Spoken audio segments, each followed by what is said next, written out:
Good morning, everyone. My name is Sonia Holtz. I'm your CFWC Communications Chairman, and today's workshop is a CFWC Chairman by the name of Marcia Willich. And she is going to be talking to us about domestic violence and the projects that we can do. She started something very special this year, and it's called the Just One campaign. So welcome, sit down, take notes. Everything will be in quick bites on Monday. You're always welcome to go to cfwc.org and find the resources there. So welcome, everyone. Okay. Good morning, everyone. My name is Sonia Holtz. I'm your CFWC Communications Chairman. Today we have Debbie helping me on the boards. Thank you very much, Debbie, for being here. You, all of us that do Zoom know how important it is to have that second person running the boards behind you as you speak. So we appreciate your help, Debbie. Thank you. Several things that we want to go over before we get started. We are asking everyone to stay muted during the meeting. That's for several reasons. One is because we're recording and we're using a spotlight. We would like the speakers not to play on each other in the recording. You know how sometimes it gets very noisy. The other is it just helps the recording run smoother if there's not the play, all the noise in the background. So thank you very much for understanding that. The second is we're asking you to rename with your name, your club or your district or office that you're holding, and everyone is welcome in these meetings. So today, one of the things that we're also asking is that you only share one time and that you keep your share or question to less than 3 minutes. That is due to how many people are in the room and that we would like to have everyone have a chance to be part of this meeting. The other thing is you are always welcome to turn off your video. We record these sessions and we put them up on YouTube. And some of the funny things that happen that you see on recordings is the husband walks by in just a t-shirt, or the dog's barking, or the cat's jumping, or whatever's happening behind you. You have no idea that's happening behind you. But if you know that may happen, please turn off your video and just allow that chaos to happen around you and still be part of the meeting. My dog likes to bark, so that's why you'll see that I will often mute myself, because I have a little one that runs the household and she's 16 pounds of naughty, and if she can, she will be the one barking all the time in the background. So you'll see that I mute often. So chat is always an available tool for you. Debbie and I both look at chat for questions and comments. And then we put those into the recording and ask those questions for you if you cannot unmute and be part of the meeting. So the last thing we want to just go over super fast is how to raise your hand. So on the bottom of your screen, for those of you that are on a computer, we have the option of reactions. Everyone, please practice raising your hand super fast so we know in the room who cannot, so we look for you. Great, fantastic. All right, very good. All right, so we know, Debbie, you see who cannot, so that we know when they're waving their hand wildly, we can go find them. All right, the only other thing we want to go over real quick is our next workshop is October 4th at 9 a.m. And it's our very own parliamentarian of the state, Joyce Upjordan. So welcome, everyone.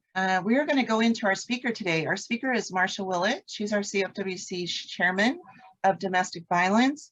I asked Marcia to go first in one of the first speakers because her campaign is so powerful that I wanted the state to start their year with this idea so you can get it running right away. So Marcia, thank you so much for being willing, and we're really happy that you're here today. Welcome. Thank you, Sonia. Hello, ladies. I'm so glad you're all here, and I hope you will take the information and pass it on to your own club members and your district, and anyone who you think wants to hear this. I am available to come and speak directly to your clubs if that's what you would like. You just have to get on my agenda and I will travel the state talking about this campaign because I'm really behind. I really feel strongly about it myself. For those of you who really are still not sure what just one means, I'm going to just recap it for you very briefly before we get into this. This is an awareness campaign. And if you keep that in the forefront of your mind, it'll make it much easier for you to do. The reason I'm calling it just one is I want everyone into the state. And I mean, every single member that we have, I don't care whether they're at home or if they're paying dues, I want them to participate some way. I want them to, they can buy a decal and that's their part of participation. And then The other part of just one is we are helping one person. Maybe that's all we're helping is one person. One person sees the phone number, they're able to call that number, and they're able to get themselves out of a situation that none of us would want to be in. So that's why we are calling this just one. The last piece that we're calling it just one is the decal costs $1. That's all that decal costs. And if you order that decal from me, I will mail them to you. The postage is inside the cost of the decal, so there's nothing else. You just need to send me a check. Please don't make it out to me, make it out to the CFWC so that I can get that sent off to Marcia LaRusso. So that's kind of the program in a nutshell. The program is going to run for the 2 years that Barbara Briley Beard is in office. So it's not going to be just a short term, fast and slap it in the pan and we're done with it. You're going to hear about this over the next 2 years. The goal, and this goal is a huge goal. We have 9,165 members, according to our membership chairman that we heard a week or so ago. That's a lot of people. That's a lot of decals, but I think it is a goal that we could do. We are a big state. We should be able to do this. And I will tell you some stories and some things that have happened to me that I could have never even imagined that have happened in the last couple of weeks in a few minutes. But that is where we're at. We're going to be doing this over the next 2 years. So keep that in mind. So I've divided this up into sections and I'm calling developing the plan. I've had a lot of people say, okay, well, we got the decal. Now what are we going to do with them? And that's part of the issue. The decal is an easy piece. That's an easy thing for you to buy, to get. But what are you going to do with it? You have to, it can't go in the trunk of your car or under the bed or somewhere else. It's not going to do us any good if you don't get this where it belongs. And it belongs in public restrooms on the back of the stall door, on the back of the stall door, not on the front, not in the common areas, but on the back of the stall door. I see developing this one of two ways. And by the way, ladies, this is, I don't want you to say, oh, Marcia said we had to do it this way. No, that's not what this is about. Marcia's going to give you some information and you are all intelligent women and you are going to say, well, we can do this, but we can't do that. Gee, we don't do this in our part of town. We don't do this in our area. It's okay. Marcia's not the police. She's not going to come around and say, bad, you did it the wrong way. I'm just giving you ideas. Those ideas are for you to pick apart and to use the ones that you like. Don't use the ones you dislike. It's up to you. It's truly up to you. So I see this plan as divided up in one of two ways. The first way would be individual distribution. And by that, I mean, someone says, can I have a decal? And I'm going to put it up.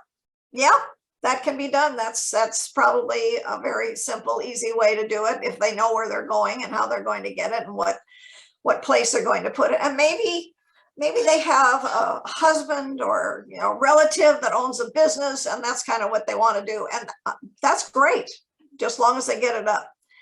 But I think we are much better off if we try to do this as a team. And I see the teams kind of divided up into approximately 3 people per team. I also see this as more than just a domestic violence and awareness campaign. I see this as a membership thing. I see this as a PR thing. I see it has other legs to it, other things that you can do, and you can use this campaign to build on those things. I think if you put together teams of 3, that would be a good start. One of those members could be someone who is maybe not able to go out and physically talk to people. They're at home. So why not put them doing something like this? Have them be the ones that are setting up the meetings. Have them be the one that's looking at the businesses and calling and trying to get the names of the owner or the manager of the business and helping the team do this, get started. Also, I would have that person keep the statistics because, ladies, guess what? In a few months, you're going to start writing reports. And part of those reports mean that you need to have your statistics together. I want to know, where did you put those signs? Did you put them in banks? Did you put them in churches? Did you put them in nail salons? Where did these stickers go? Where did these decals go? So that would be a really good job for someone who's at home. They want to participate. They just don't know how, or they physically can't do it. What a great way to incorporate that member who is always saying, gee, I wonder what I can do. Because I know members in my own club, and believe me, I belong to 2 clubs, and I know there are members that just want something to do so badly, but they can't really get out and do it. What a wonderful thing for them to be able to do to help you with this. Now, how about the other two? What are the other two going to do? Well, the other two are going to take the recommendations from their first team member, and they're going to go out and they're going to talk to these businesses. The kinds of businesses they're going to approach are going to be anybody that has lots of bathrooms in it. So, think big.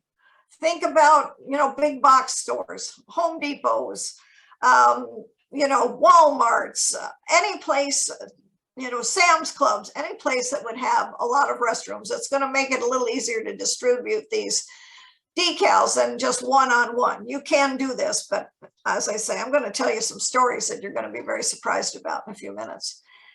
Where can you go? Well, you can go to the nail salons, restaurants, bars, hotels. Now, if you go to a rest area in the state of California, you can pretty much put this up without too much, the state won't say anything about it because they're really behind domestic violence and awareness.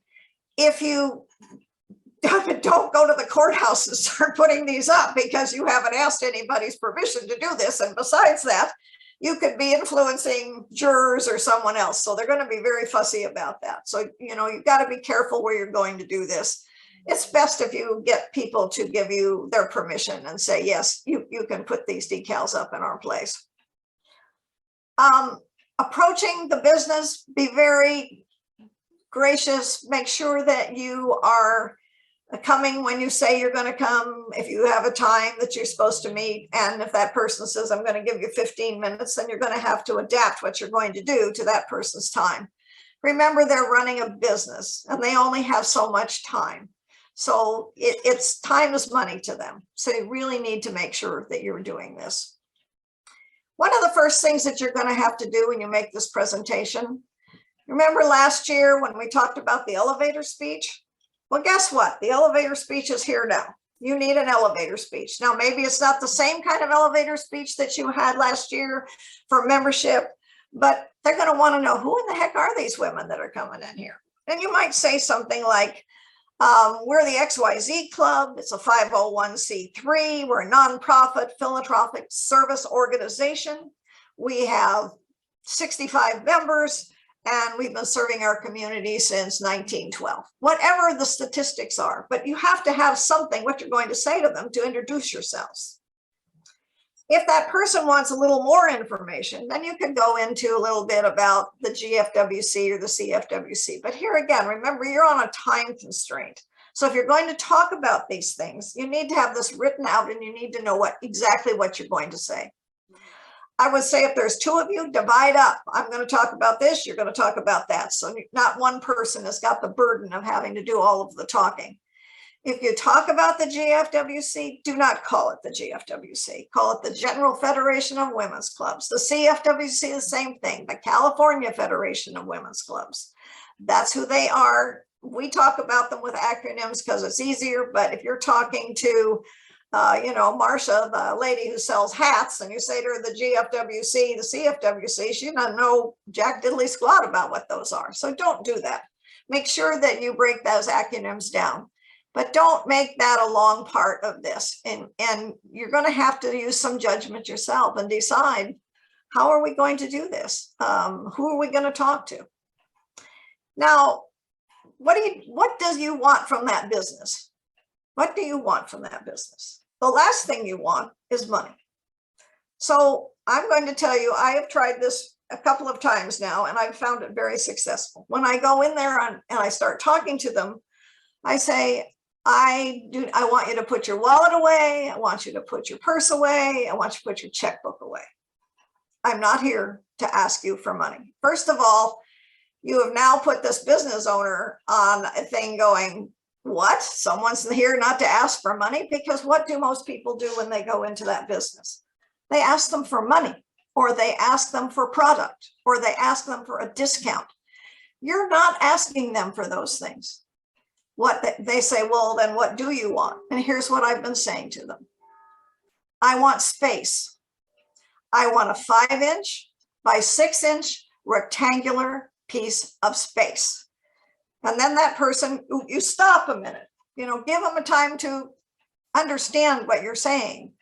And then they'll say, well, what do you mean by that? And then you go into what this decal is all about. You explain to them that this is an awareness campaign, where you want to put this. You want to put this on the backs of the doors of their restroom and in the stalls, and hand them the decal. Make sure you have a decal with you. You might even want to take some, make sure you have decals, because if they say, okay, girls, put it up, you might have to go and do it right then and there. And if you don't have the decals with you, you're going to have a problem. So make sure you have one. But at this particular point, just hand them the decal. Let them feel it. Let them look at it.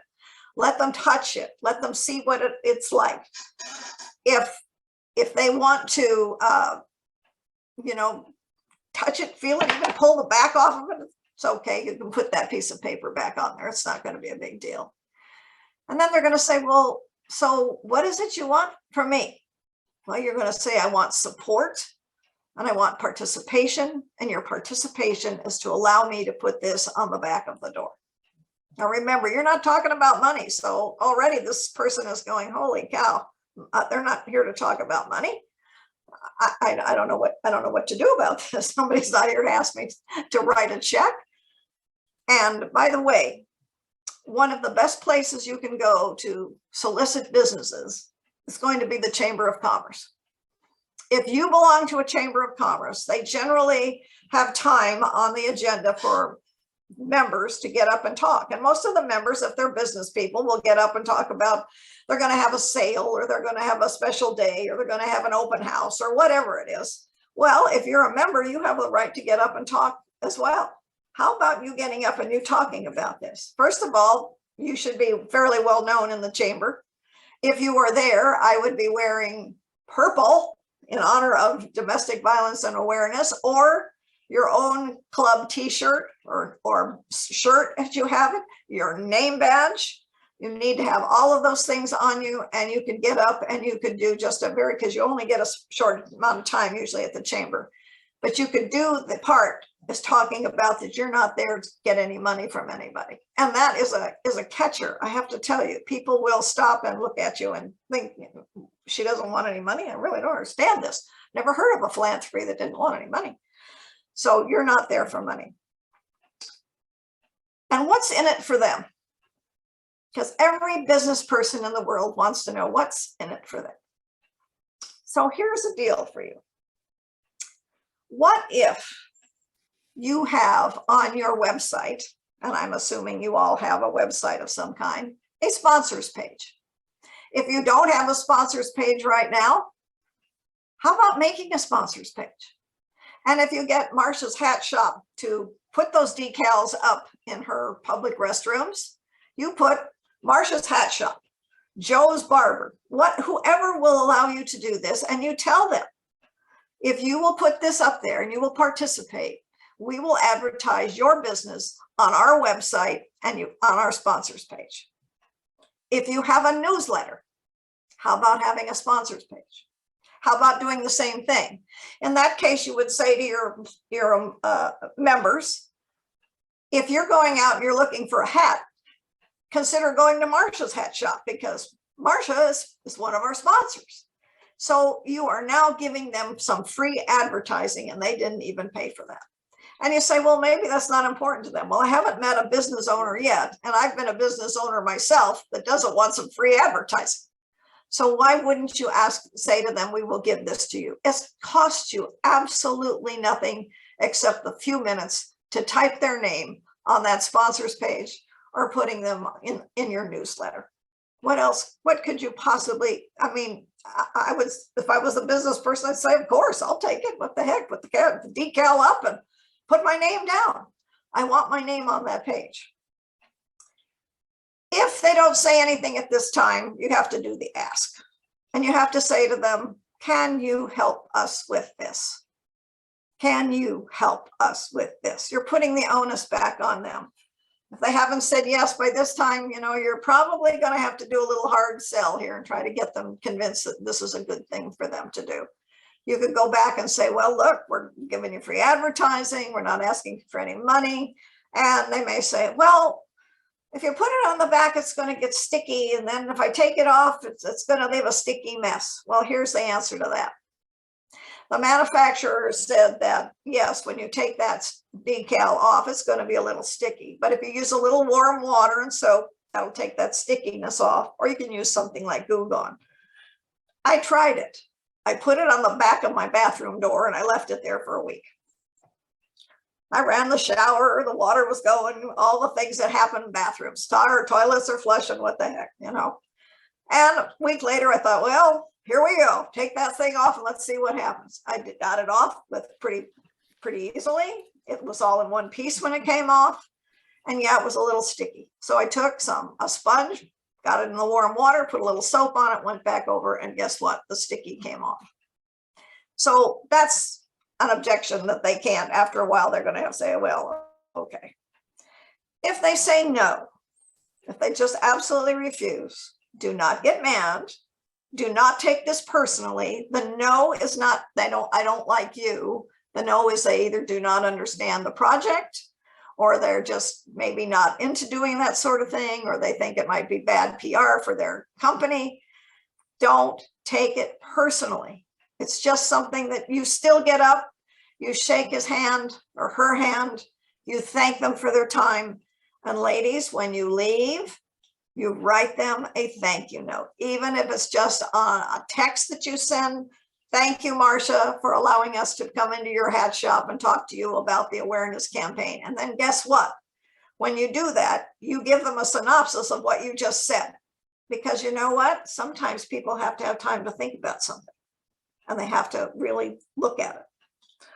I do not suggest a lot of statistics, although there is another handout that's attached with this presentation. I have listed some statistics that you can use. I think sometimes you get into too much about the parts that people don't want to talk about, but there are some statistics that you can use. And I thought the one that I liked the very best, which is on the bottom of this form that you'll get, domestic abuse can happen to anyone of any race, age, I can't even read my own handwriting here, sexual orientation, religion, or gender. If I was to say a statistic, that would be the statistic I would use. And that would be the statistic I would memorize to talk to a business person if that's what they said. What can they really say? Yeah, it can happen to anybody. Doesn't make any difference whether you're poor or rich. Has no bearing on it. That can happen to any person. And by the way, Barbara Briley Beard gave me a wonderful book called Take Action, Fighting for Women and Girls. It's by Stephanie Foster. It's a very easy read, lots of wonderful material. And I took most of the statistics out of this because of the way the book was written. Simple, easy language,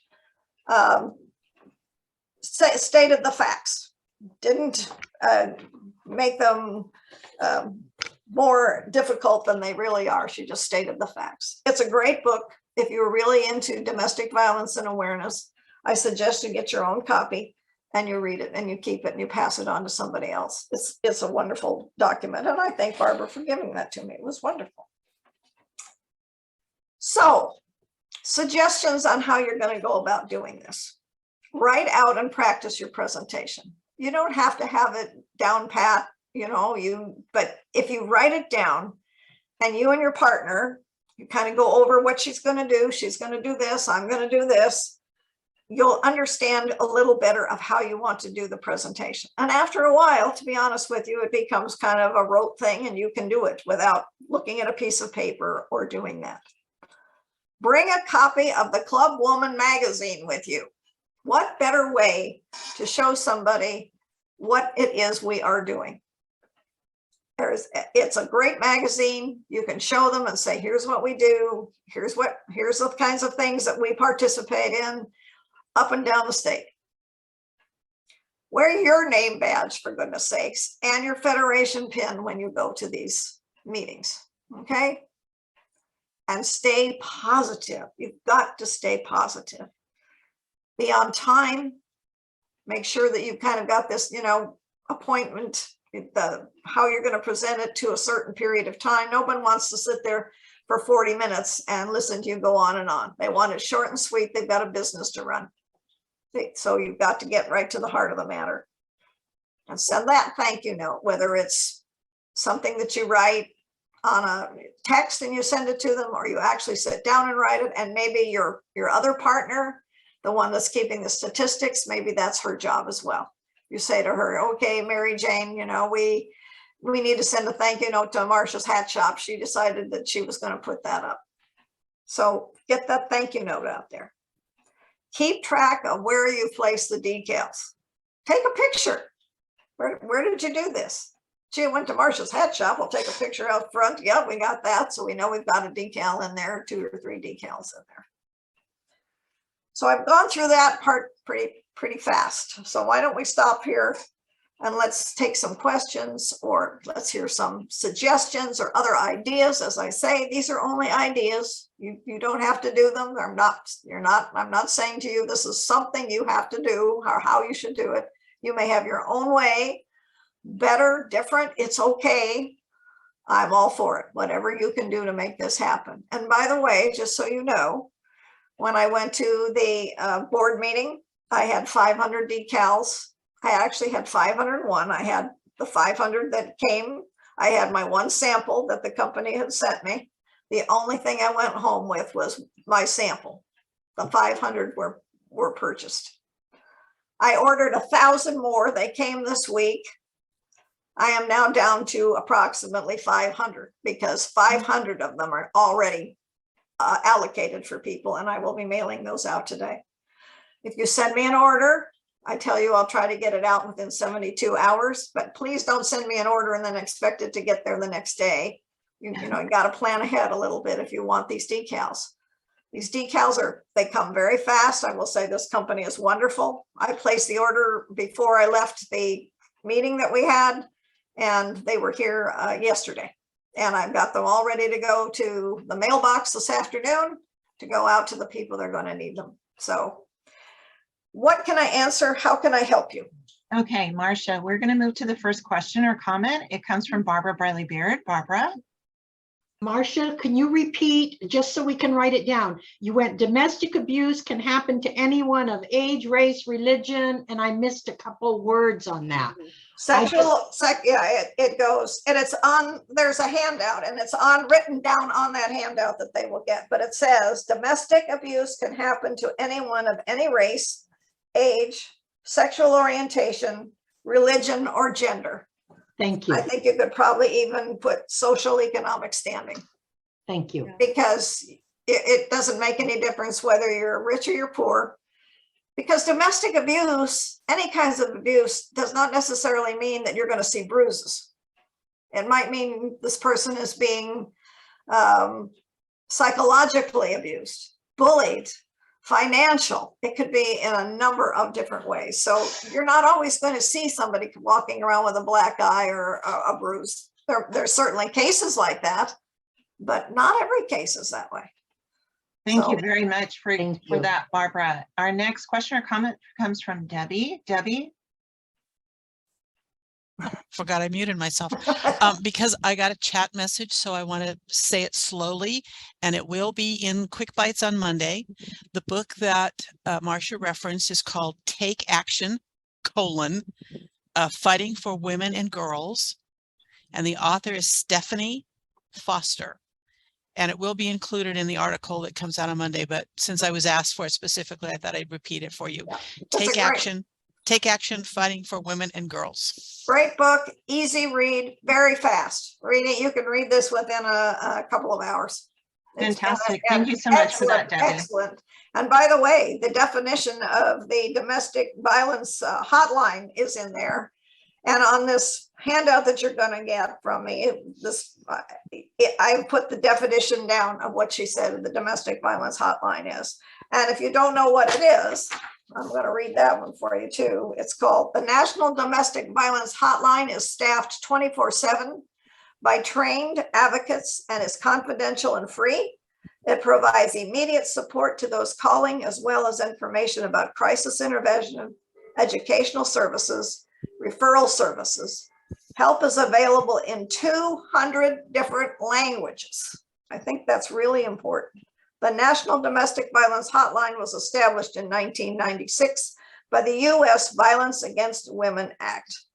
So a very nice definition if you want to take that with you. Thank you very much for that. So much information. It's just fantastic. Marilyn, you have a question or a comment, Marilyn? Yeah, you know what? It had to do with the handout. And how soon is that handout available, or is it available now? I'm getting ready to write an article for the San Gabriel Valley District's newsletter that's coming out. Yeah. And I want to cover this. Yeah, they will post it, I'm sure, correct, Sonia? Yes, it will all be posted on Monday. If you need it Okay. before that, you can send in a special ask just to this chairman. Could I'd like to get that out to my chairperson this weekend. So Okay. thank you, Sonia. Will you send me your email so that I know where to send it? And when I get off? Yes, I will. Thank you. And then I will send it to you right from my own desk. But otherwise than that, everyone, all of the workshop information plus the YouTube video, and you can share that with your entire board. You can share the entire thing on Monday with your board and your chairman so that they can watch the video and refer to everything that's been talked about. All right, our next question or comment comes from Nancy Joe. Nancy. Morning, just a couple questions. The decal, I think you have it in your corner there, but I can't really see what it looks like. Is it only in English? I do, and you know what? It is also online under the Domestic Violence and Awareness area as a sample. Can you see that now? Oop, there we go. Yeah, so it's only in English. It is. I finally got a Spanish translation. I just need to make sure that I understand the correct, shall we say, punctuation, because I don't know it. And as soon as I get that, I'm going to have 250 of them made in Spanish. So if you really need them in Spanish, you might want to wait. It won't take long once I get this done. But since I am not a Spanish speaker, and my high school Spanish, as I told you before, is tacos, enchiladas, and cerveza. That's about as far as I can go. So I need somebody to really check my work and make sure that we are putting the right thing out there. I think so. By looking at it, it looks very good, but I want to make sure that, you know, that the right letters are accented and it's the way it's supposed to be. It looks like it, but I just need to check. But yes, we will have it in Spanish. Okay, but so this is a decal that you made it up and then had a decal company print it for you? Yes. Oh, okay, because in our area, we would need it in multiple languages. Well, you can tell me what other language you would need it in, and I'll be glad to work with you and help you get it in those languages. It's not a problem. Okay, that's great. Just one other thing. Does it matter? And I know this is silly, but when you put it on the stall door, is there any particular place on the door that you think is better? Well, yeah, you're hanging your coat or your. Yeah, well, I know this is going to sound silly, and I'll try to be very delicate about this. We all know ladies sit down to go to the restroom.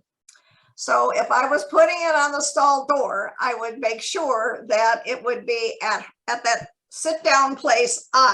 Don't put it up where a purse could cover it, or there might be a hook for a purse. I mean, you don't see it too often, but once in a while you go into a restroom and they have graciously put a hook up there that you can hang your purse up there.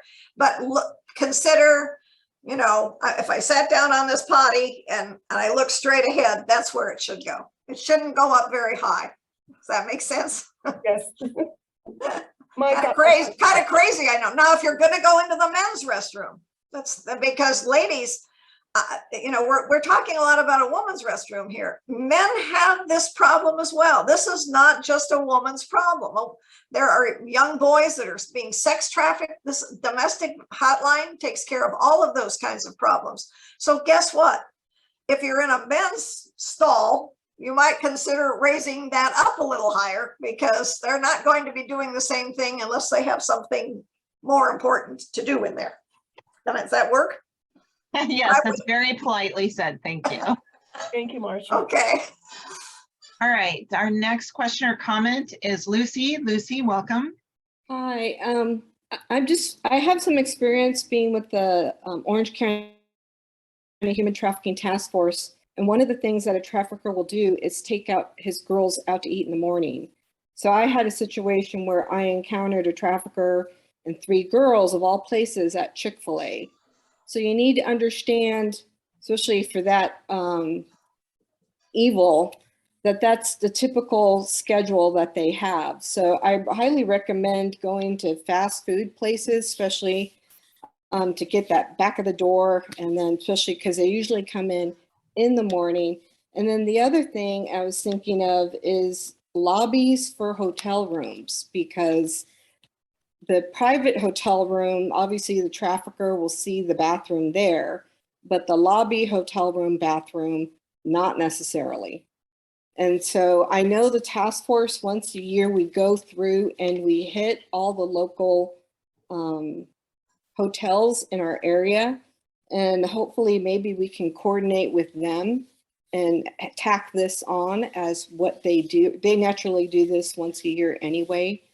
But anyhow, that would be like one of the natural. And the other place I was thinking of, because girls get trafficked out of high school. All it takes is one popular boy to get it, get her interested, isolated, attracted. And then it would probably be a good thing to actually go to the local high schools, have a sit down with the principal and say, hey, this is recurring more and more. Also, the other thing that's occurring more and more is sextortion, which means a girl sends an inappropriate picture, and then that guy uses that as leverage to manipulate her and get more images out of her. This high schools, I think, is also a really important place to go into because it's just spreading. People, our predators don't look at people as people. They look at them as though they're commodities, something to sell. That's a great idea. And I want to tell you one of the stories that I have to tell you that I had lunch with a lady who is disabled. She is a member of the club, and I have known her for a long time. So when she's feeling well, we try to go to lunch. So we went to lunch, and she asked me what I was doing. Well, I have those decals in my purse all the time now. And I said, oh, I'm working on this project, blah, blah, blah. And I showed it to her, and she said, can I have a decal? And I said, well, sure, you can have a decal. I said, but first I have to have your dollar. We laughed, and she actually gave me it in change, but that's okay. It was a joke between the two of us. I didn't think a thing about that. The next morning, the phone rang, and it was her. And she said, where can I get more of those decals? And I said, well, how many decals do you want? She said, 75. I said, you want 75 decals? I said, well, yeah, but what are you going to do with 75 decals? Because now I know this lady has mobility issues. There's no way she could put up 75 decals. Well, her daughter is a school administrator. Her daughter came over that evening and saw that decal laying on the desk. And she said to her mother, where'd you get that? And she, of course, told her. And she said, you call her and you ask her just exactly what Lucy said. I want to put these in the school. And a school here in our area now will have those decals in there. The second thing that happened with this same lady, only her daughter this time had, well, her daughter said, I think so-and-so who is a property manager. She manages large properties for businesses. And they have, a lot of times these big mega story buildings that you go in have bathrooms that have, and she said to her, well, can you get me some of those? Because I'll put them in the bathrooms. So guess what? 75 of those went out to people that really aren't members other than my friend who had the initial connection. And ladies, you don't know where that connection is going to lead you. It's not, if you've got somebody that wants to do this, for crying out loud, let them do this for you. We're going to have clubs in the state, we all know this, who aren't going to participate in this project. We really are. I mean, I'm very pragmatic about this. Yep, I get it. I wish I could say they will. And we have clubs also that have members that are extremely elderly and they can't get out and do this. They might be able to do this. So I went back to one of the clubs and I said, okay, I know we talked about this. And you all said, well, we can pay for it. And I said, I got a deal for you. Somebody just put up 34 decals for you. So I need $34. And they all took out their purse And when I got done, I actually ended up with $42 and some change. I don't know why they keep giving me the change, but that's okay. The issue here is you don't know where this is going to go. You don't know who's going to help you. If you don't try and you don't ask, you know, talk to your families about this. Talk to your other friends who maybe aren't even women's clubbers. You don't know where this is going to go or who's going to help you. But 75 decals are now, some of them in a school, some of them in buildings that I wouldn't even have any access to. What a great deal that was. That was so much fun. I was really extremely happy. I also went to a medical center. I have a vision problem. I've had it since I was 40 years old. It's not going away. And I go to this specialty medical group. Well, when I started going there, it was just a little group. Now it's a great big group and has lots of eye doctors and what have you. So I said to one of my eye doctors, well, and this just happened recently, I was there for a checkup, and I said to him, what kind of philanthropy work does the medical practice do? And he said to me, well, we let people that don't have insurance come here and we take care of them. I said, well, that's nice. What else do you do? And he said, well, you know, some of our doctors are on Doctors Without Borders and when they go out and do eye surgeries. I said, well, that's nice too. I'm thrilled about that. But what do you do for the community? And he said, what do you mean? And guess what? Guess what I had in my purse? A decal. So I took it out and I showed it to him. And he said, you need to talk to our practice manager. I went and met with the practice manager. He had me come back because they have a board of doctors that runs the practice. I presented to them. They didn't say yes or no right then and there. But about 2 days ago, I got a text from him. They said, bring in the decals. So it's another 12 decals that are going out because you asked. So, you know, if you're going someplace like that, and you know, I know that they had all those bathrooms in that place, so why not ask? What was the worst possible thing they could have said to me? No, I'm sorry. But you know what? They wanted to know what we did, and they gave me 15 minutes. I was there 40 minutes spending time explaining to them what the GFWC, the CFWC, what kind of things we have in the community, gave them lists of people, clubs in and around them, and maybe they're going to get something else from that. Maybe they are. You never know. And so just think what a wonderful thing this is, and how it just goes out and does other stuff. And I'm so excited about that part of it. I'm thrilled. I am truly thrilled. Okay. Any other questions? It's just so amazing to hear your passion about this. It's just wonderful. Thank you so much for always being willing to step in and share like you have.